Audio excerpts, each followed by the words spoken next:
क्या पीएम मोदी अल्पसंख्यकों के लिए बनेंगे दूत? क्या है पीएम मोदी सरकार का मास्टर स्ट्रोक? बांग्लादेश में हिंदुओं की वर्तमान स्थिति दयनीय। पिछले हफ्ते बांग्लादेश ने वो सब कुछ देखा जो कोई भी देश नहीं देखना चाहेगा।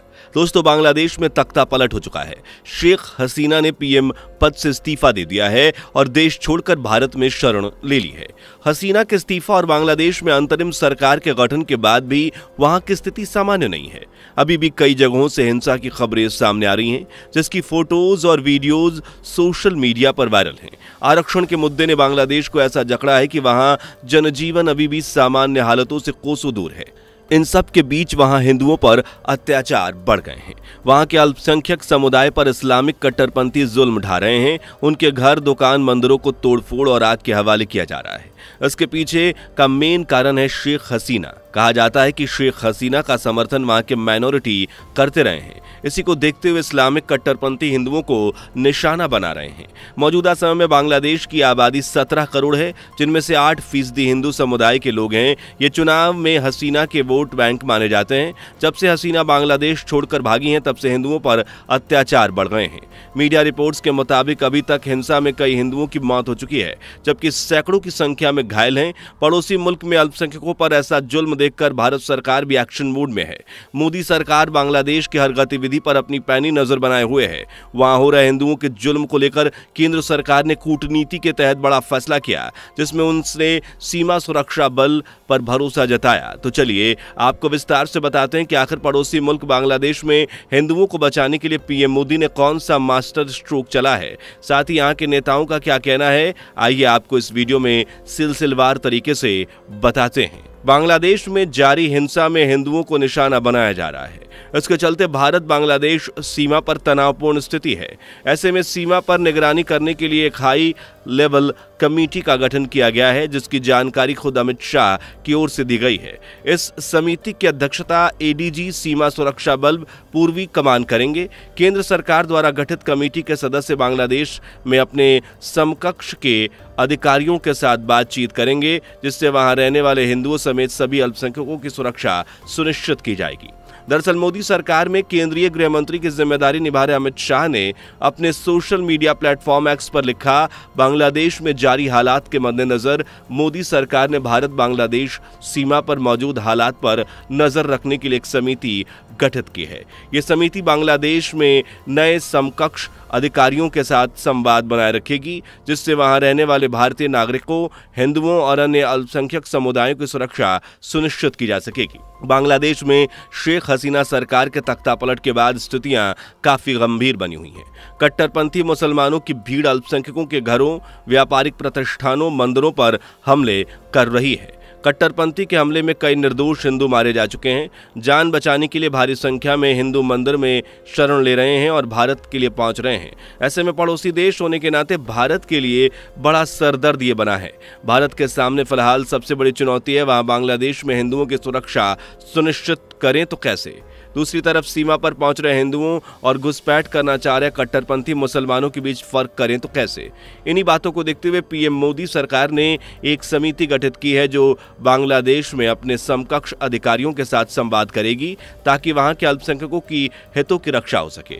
बांग्लादेश में हो रहे नरसंहार के बीच एक खबर ऐसी भी आई है कि हिंसाग्रस्त देश से हजारों संख्या में लोग पश्चिम बंगाल के कूच बिहार में दाखिल होने के लिए चले थे, लेकिन बीएसएफ ने इसे विफल कर दिया, क्योंकि इसमें हिंदू और मुसलमान सभी धर्म के लोग थे। इसी मामले में बीएसएफ की ओर से एक जानकारी बॉर्डर गार्ड्स बांग्लादेश को दी गई, ताकि ये वापस बांग्लादेश में जा सकें। ये सभी लोग बांग्लादेश के लाल मोहनरीहाट जिले के 400 मीटर की दूरी पर इकट्ठा हो रहे थे। इस मामले की जानकारी एक भारतीय जवान ने देते हुए कहा कि बहुत सारे लोग सीमा पर एकत्र हुए थे, लेकिन बॉर्डर को सील कर दिया गया है, जिसकी वजह से कोई भी प्रवेश नहीं कर पाया। बता दें कि जब से बांग्लादेश में सियासी उथल पुथल मची हुई है, तब से बीएसएफ बॉर्डर पर और भी चौकसी बढ़ा दी गई है। आपको बता दें कि लगातार भारत बांग्लादेश सीमा पर मौजूद हालात की निगरानी के लिए केंद्र सरकार की ओर से सीमा सुरक्षा बल पूर्वी कमान के अतिरिक्त महानिदेशक की अध्यक्षता में 5 सदस्यीय समिति का गठन किया गया, जिसकी जानकारी हम पहले ही दे चुके हैं। भले ही बांग्लादेश में सियासी उथल पुथल मचा हो, लेकिन भारत की राजनीति में भी इसका असर देखने को मिल रहा है। भारत के तमाम राजनीतिक पार्टियों के नेताओं की ओर से हिंदुओं पर हो रहे हमले को लेकर बयान दिया जा रहा है उत्तर प्रदेश उन्नाव लोकसभा सीट से बीजेपी सांसद साक्षी महाराज ने हिंदुओं पर हो रही क्रूरता को लेकर कहा कि विपक्ष ने बांग्लादेश के हिंदुओं के लिए, सिखों के लिए, ईसाइयों के लिए, बौद्धों के लिए एक भी शब्द नहीं बोला।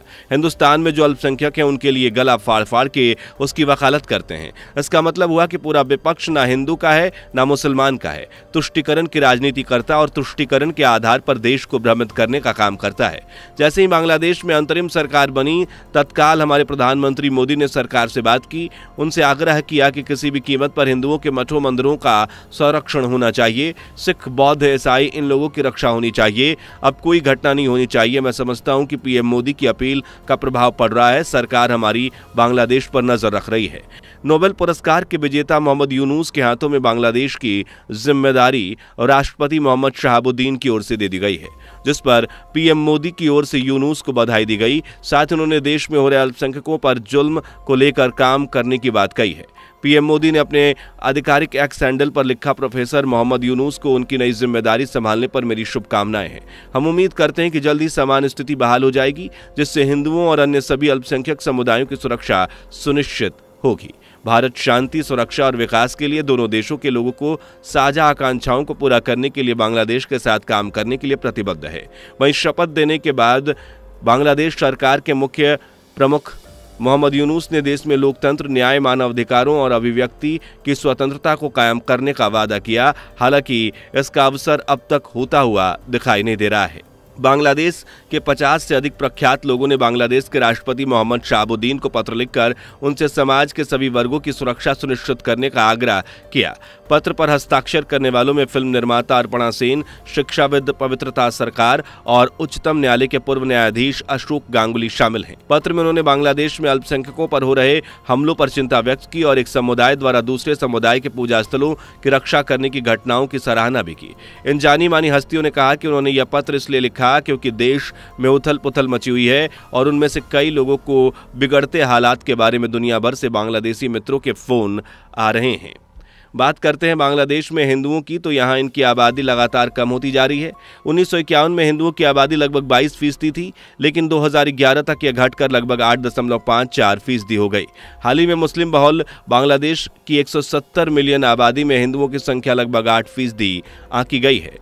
यहाँ पर हिंदू समुदाय आबादी के मामले में दूसरे नंबर पर है। बांग्लादेश हिंदू बौद्ध ईसाई एकता परिषद के अनुसार देश के 64 जिलों में 52 में से हिंदुओं और उनकी संपत्तियों को निशाना बनाया गया है।